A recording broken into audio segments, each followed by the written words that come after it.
Morning. So I'm making a video about Alita. It is a hidden classic that I know a lot of people who are big manga fans are just simply aren't aware of, other than the live action movie at best. Definitely not aware of the manga that inspired it from the early 90s. So I felt like making a short video about it. This is not a review. This is simply like my thoughts on some things. We're going to look at the movie. We're going to look at the manga. We're going to compare the differences just to talk about the differences as someone who's a fan of the material. And then you can kind of make your own decisions on things. So yeah, as you may likely be aware, biggest movie maker on the planet, James Cameron, had a movie called Alita. Um, it is actually billed to Robert Rodriguez, if I remember correctly, right now. But James Cameron acquired the rights to it, and he wanted to kind of run it himself, but he got busy, diving to the bottom of the ocean and making Avatar shit. That he still produced it, but he let Robert Rodriguez. Let me check my sources so I'm not fucking telling you wrong, because that would be really embarrassing for this video, wouldn't it? Come on. But yeah, anyway, there was a movie in 2019, pretty overall favorable. Yes, it was Robert Rodriguez. Pretty overall favorable, and I will concur with that conclusion. In my opinion, it's one of the best American adaptations of a manga that wasn't total dog shit that's ever been made. My probably personal favorite adaptation. Um, Everyone's opinions can vary on a lot of those adaptations because they're very close to, it's my favorite thing, it's my baby, and they get all butthurt about it. And we've seen that recently with the One Piece stuff that's been out. Um, and this is not really much of an exception, other than it doesn't have that big of a fan base, unfortunately. Highly influential cyberpunk story, but yeah, it's pretty sick, and we're going to talk about it now. So, starting off, here is the movie poster for the live action movie.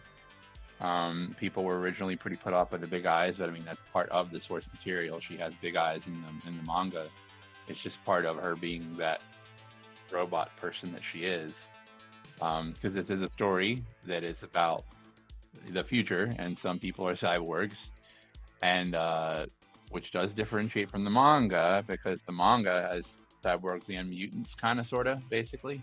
Um, there is a new movie that is in progress right now. Sounds like they finally greenlit the sequel to make another Alita live action movie. Of course, movie strike is probably going to make all that a fucking mess, so we may or may not see that in the near future because of that. But I know everyone involved wanted to do it. It's looking like it's very likely it'll happen if we can get some movies and actually take care of actors and shit, which Hollywood doesn't want to do. But that's another topic. Not too far into the weeds today. But yeah, you can see here's the movie poster with most of the main characters here. I mean, I don't want to go over every single character, but just my kind of thoughts on characters in general, because like Ito, he's pretty close to the manga. There's not really a lot to say other than like it follows his character pretty closely. The important thing I think with these adaptations that my opinion on this is you can definitely change some stuff up on an adaptation, right? Character, plot pieces and things, as long as you keep the tone the same. I mean, it's cool if you make a verbatim adaptation and keep everything like right on point, but I think it's more exciting if they do it right, where they kind of change some things to keep the spirit in there. And I really feel that they've kept the spirit in there. The movie takes place over like kind of first couple books. It's got kind of a little scatter shot to it. The sequences of events are very changed up, but it doesn't, the tone stays the same, so that really makes it not that big a deal that it does that. Um, but yeah, Ito, almost identical to how he is in the manga. Vector, same. Oh my god, like really, like a great casting call there. Um, what's her face? Can't remember her name, but the actress Jennifer Connelly is in this. Basically like his ex-wife, if you will. This is one of the bad guys that Ito fights in the beginning. Not really much to say there. Anyway, that's the movie poster. Next on here is the manga that inspired it. Yeah, I'm reading it now and kind of side by siding it. And as you can see, it, visually, source material wise, it's pretty damn close to what we got with the movie. There's Alita, our regular character now. It's called Gunham in Japan. It was renamed to Alita in later versions, and then that carried on as a more Western friendly name.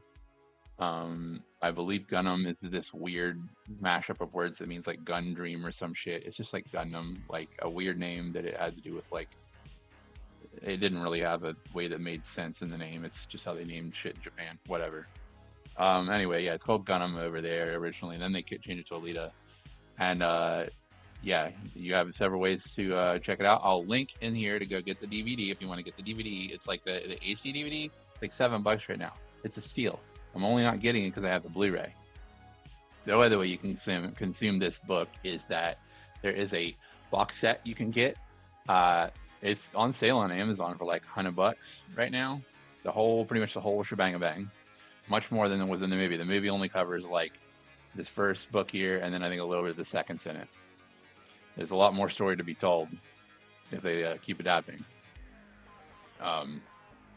I would say this is, I'm not trying to be the stereotypical, the book's better, but I mean, the book's better. With some things, I do like some things about the movie better though. But yeah, you got two ways to check it out.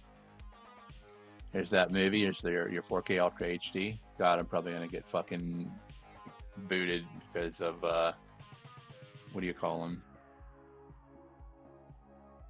Copyright or something. But I mean, I'm trying to just like share this stuff. Like, here's what it looks like, and here's where you go get it. So whatever. I have good intentions. I'm gonna show you where to buy it. So fuck off. And yeah, like I said, casting wise, I really dig who they got for everybody. They did some kind of interesting things with one character in particular because he was actually already changed from the manga to the OVA, which is an animated movie I'm not going to talk about much here because I haven't watched it, because they've only adapted the 2 books, and I don't think they're ever going to do anything past that. I'll eventually get around to it, but it's not my prerogative for the OVA at this time. I'm sure I'll get to it eventually. But I like all these actors and actresses and all the stuff that they've been in before. Jackie, what's his face from Watchmen and a bunch of other shit. Rosa, and I can't remember her last name. I think she just does a really good job of Alita because she just does a good job expressing herself, because like big eyes, big expressions in the way that they show her, and this actress did a great job of like emoting and acting in the role, because you know when your face is bigger, you kind of have to really like make sure your acting's better. I guess I'm not an expert on acting. That's just my feelings on it. I think she did a great job in the role, capturing the spirit of the character, this kind of naive, fresh to the world person with amnesia that doesn't realize they're a super killing machine and is actually a badass and starts to discover they're a badass. Basically, Alita's story, her main vibe, if you will. Now we're going to compare, you know, here's some, these are technically from the OVA, but they're pretty damn close to the manga that I can use them to show you, like Ito, Zapan. I think so. Ito is pretty much dead on with the book. I don't have a feeling that it's just the same character, looks and vibe. Zapan, yeah, I think he looks a little cooler in the movie. I do wish he had the spikes on his jaw like the OVA and manga Zapan. Otherwise, just super badass. I can't even think of this actor's name. You know, I'm bad with names and shit, but he did a cool job of playing the character, this kind of vain asshole that's only out for himself kind of guy. And then there's your Alita there. I can't think of his damn name. I believe he was in Luke Cage. I've liked him in everything he's in. I know he's going to be in the upcoming Blade movie as Vector. Super cool. Nails the character vibe wise. I would say that I haven't. There's a little bit of a difference. Like he's more in the movie. He's more like stone cold. Like, you know, there's nothing likable about his character in the movie. Where in the book, I kind of feel like he was just kind of like a closer in vibe to Han Solo, just kind of like this opportunistic asshole, but not super duper cold. Just kind of a not so great guy, you know. Versus just like a bad guy. He's a bad guy in the movie. Not that likable. Here's a huge difference. So in the, I'll actually talk on it separately, but in the book, I believe he's called Makaku, which I think is supposed to be an onomatopoeia for the sounds of demon horns clacking. And then in the OVA, they change him into a character they call Gruishka, which is a combination of Makaku and one of the other robot bad guys. So they chose in the live action to actually adapt Gruishka versus Makaku. Really different vibe-wise. I really dig both. kind of versions of this character because Grishka is more of a cold killer. He reminds me of Adam Smasher from Cyberpunk and looks and vibe, attitude and shit. Makaku is more of just like a jokery psychopath, which that's what we're gonna go on to next. Segue here is Makaku. Sorry, I don't have more pictures. I feel like the more pictures I have, the more I'm gonna get sued. I think he's kind of a little bit cyborg, a little bit mutant in the manga. I don't specifically say, but I get that vibe that he's kind of mutanty because he lives in the sewers. And just like Gruishka, Makaku, his actual self is a worm that's in the middle, like it's a head and a tail that attaches itself to bigger bodies to take him over. It's a cool thing that they do with both versions of that character. But Makaku has more of a Joker vibe. He's like a hell-bent psychopath versus Gruishka being more cold and calculating. And I like Makaku by a thin margin. I really do. Really, Makaku has a feel of that stereotypical 90s anime villain. Uh, both cool characters, though. I wasn't bummed or nothing. I just like Makaku by a thin margin. There's your Gruishka. And I mean, like, so much stuff was done identically, though. Like, and I'm sorry about spoilers, but the movie came out in 2019. If you're watching videos about this stuff on YouTube, tough shit. I'm going to try to do a good job of not spoiling all the things, but, like, there's a fight between Gruishka and Alita. There's a fight between Makaku and Alita where she, like, punches him in the eye and, like, punches him so hard, like, she punches through his eye, and then, like, her arm rips off right below the elbow. It happens identically in the movie to Gruishka as it does to the Makaku in the manga. Really fucking cool. And then that, like, weapon with the chain fingers. I believe he has that. Yes, he does have that in as Makaku. Really cool. Like, he's just, like, blam, and, like, each of his fingers is like a big long spear. Really cool. Just the similarities that matter to me are there and are fun. Then you got your Zapan here. He seems a little, I don't know. I felt like I am not an actor studier, none of that shit. I'm just some dude that likes things. But I felt like the Zapan in the manga, his motives were a little more clear as far as like what he was about, what he was doing, why he was the way he was. Whereas the live action Zapan was just like, I'm an asshole, cool asshole with a cool armor. So yeah, both sides I was happy with the different versions of him. But Zapan is Zapan either way. Still the same beats, still does the same stuff. But I just felt like the Zapan in the manga, the character was a little more fleshed out, as usually is in books, right? And then on to Hugo. Here's Hugo and Alita here. Same beats as far as like he's not really a good guy. He's got a good heart, but he's doing bad stuff to survive. He's basically jacking cyborgs and stealing their body parts, not killing them, but like stealing their body parts. Still pretty bad. And in the manga, she finds out early on, and she's like, "Hey, this is not cool that you do that. You know, it's not good." And it ends up catching up to him and being consequences. Well, same thing in the live action.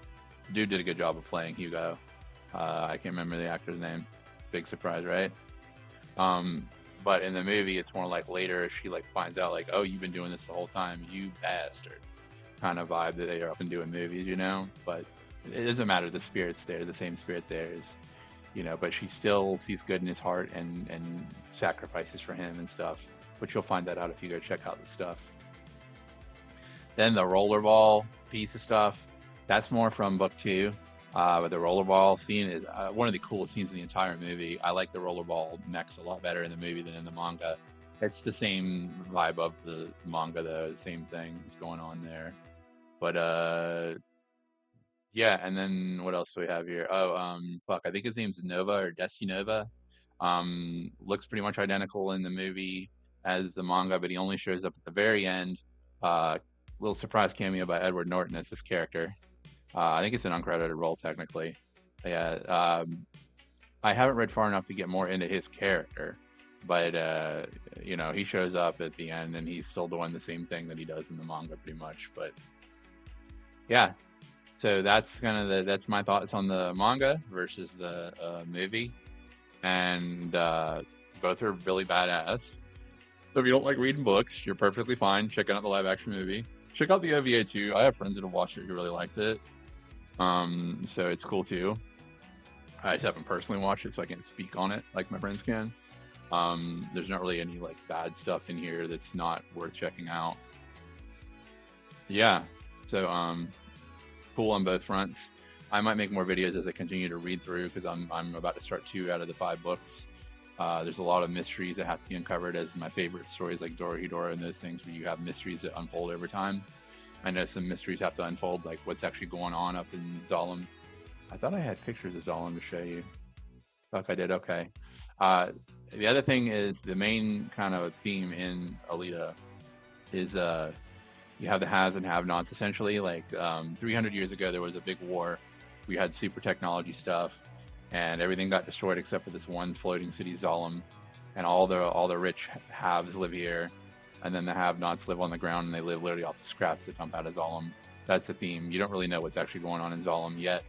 Apparently, this gets unveiled further down in the books. I'll see and find out. I gotta learn what happens there. But like, look at Zalem in the movie. Absolutely killer how they made it look and shit. Um, I think this is the end of my picture presentation. Is that enough pictures to get a copyright strike? We'll find out. But yeah, that's the story itself, and it's about Alita finding out her past, but she's a 300-year-old robot. I know I didn't even really get into the plot. I just wanted to kind of compare the two mediums. Um, Go check out a trailer of Alita the movie if you want to know like what it's kind of about. This is not as intended to be comprehensive, just my thoughts on it. But yeah, I'll read more. I'll probably do another video on the book, and we'll talk more about it. But that's it. That's today's video. Alita is kick-ass. If you like cyberpunk stuff and you want more things that you don't know about, talk to me. I know about all things cyberpunk. I'm not the world expert, but I know a lot of shit that I bet you don't know about. A lot of cool manga and movies and things inspired that genre. It's not new. It's decades old. And we can definitely talk more about it if you want to know about more cool cyberpunk things. So yeah, that's it for today's video. And until next time, thanks for coming by.